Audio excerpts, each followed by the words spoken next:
Christian Quinones had the victory in the palm of his hand. Unfortunately, he got a little bit too reckless, and Kyung Ho Kong was able to capitalize, getting a club and sub victory of his own, and we trip up on the second attempt of the Lockheed two-step. The Locky Trinity obviously doesn't come through either, with Christian Leroy Duncan fumbling the bag against Armin Petrosian.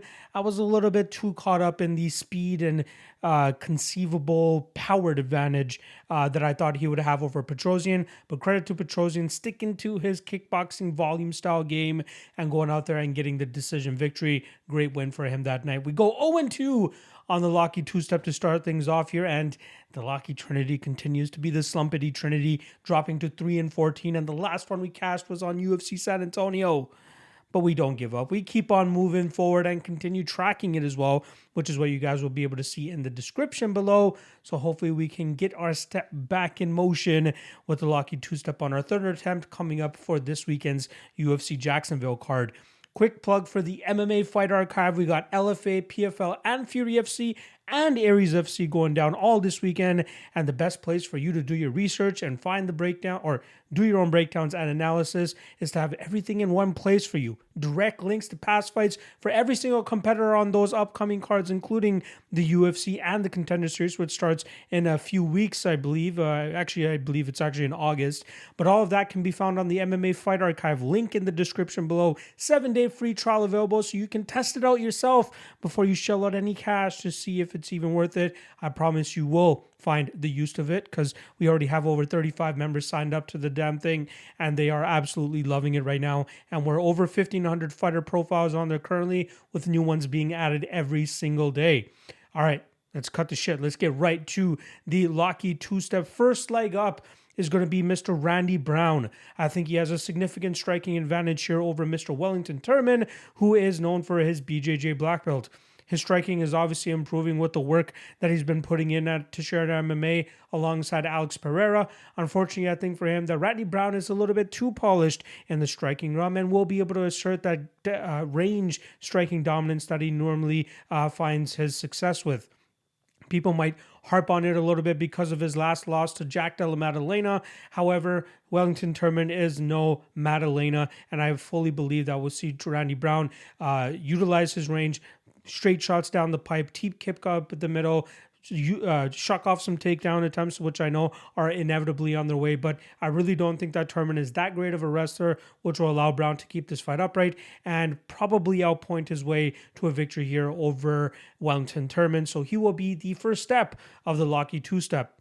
Second step is going to be Mr. Gabriel Santos, who goes up against David Onama in his second UFC bout. He had a tremendous performance in the first fight that he had under the UFC banner on short notice against Lerone Murphy, and even though he came up short in that matchup, I thought he showcased to everybody that he is more than worthy of being in the UFC. He was the former LFA lightweight champion as well. Lightweight or featherweight, I can't recall. One of those two, I believe it's featherweight off the top of my head. But either way, great striking, great pressure, great aggressiveness, very live with his jiu-jitsu as well once fights hit the mat, and he has great durability as well. So I fully expect him to just keep the pressure on Onama here and possibly find the finish in the latter half of this matchup. I think there's a huge skill gap here, and Onama can only get away with his big knockout power for so long, especially now that he's fighting higher levels of competition compared to the scrubs that he was fighting on the regional scene. I fully expect Santos to start cruising to a victory late in this and then eventually find a submission to close it out. That Locky's two-step brings you plus 102 odds right now currently on BetMGM at the time of this recording. And if you want to complete the Locky Trinity, the best way to do so is adding Mr. Brendan Allen there, which will bring the odds to plus 203. Brendan Allen, I feel, has a significant grappling advantage over Bruno Silva. And yes, Bruno Silva has tremendous knockout power as well, so we need to be wary of that. But I believe the striking improvements that we've been seeing from Brendan Allen and this current hot streak that he's on right now will allow him to stay safe enough on the striking realm till he eventually gets a takedown and starts going to work from that top position. I think eventually he'll be able to get a TKO or a submission victory, probably in the second or third round of this matchup, but I expect the ground game just to be too much for Bruno Silva to deal with, and that should be able to cash the Locky Trinity.